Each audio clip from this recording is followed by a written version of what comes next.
મારું નામ ઝરણા દેસાઈ છે અને હું હોમ બેકર છું અને ડિફરન્ટ ક્યુઝિન પણ બનાવું છું. અને આજે આપણે ગરમીને લગતા થોડા સિઝનલ ફ્રૂટ્સને લઈ અને થોડા શરબત બનાવીએ છીએ. આજે ફર્સ્ટ હું બનાવું છું ફાલસા અને તરબૂચનો એક શરબત બનાવું છું કે જે તમારા હેલ્થ માટે વિટામિન સી થી ભરપૂર છે અને તમારે ગરમીમાં ઠંડક આપે છે અને એકદમ ટેમ્પટિંગ છે. તો આપણે સ્ટાર્ટ કરીએ છીએ ફાલસાનું શરબત બનાવવાનું.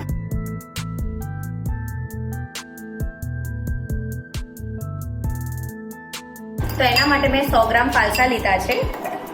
એને આપણે એક મિક્સર જારમાં એડ કરી દઈશું.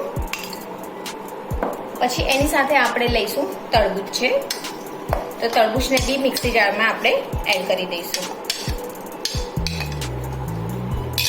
એની સાથે આપણે લઈશું 2 ચમચી જેટલી શુગર, કારણ કે ફાલસા થોડા ખાટા હોય છે એટલે એને તમે સ્વાદ પ્રમાણે પણ લઈ શકો છો. 2 ચમચી જેટલા શુગર લઈએ અને 1/4 ચમચી જેટલું સંચળ પાવડર.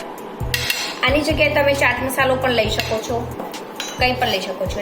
હવે આપણે આને ચર્ન કરી લઈશું.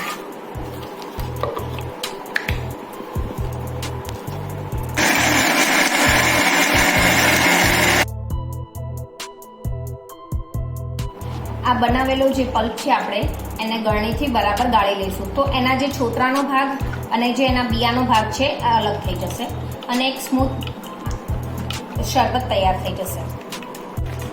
હવે આમાં 5 થી 6 ફ્રૂટ્સ નાખીશું. એકદમ ચીલ્ડ આપણે સર્વ કરવાનું છે.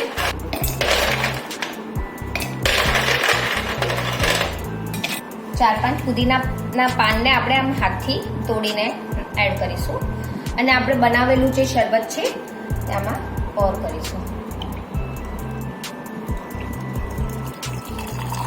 સાથે આપણે વોટરમેલનનું ગાર્નિશિંગ કરીશું. હવે આપણું આ ફાલસા અને ફ્રેશ વોટરમેલનનું જ્યુસ તૈયાર છે. આ ગરમીમાં તમને એકદમ ઠંડક આપે તેવું.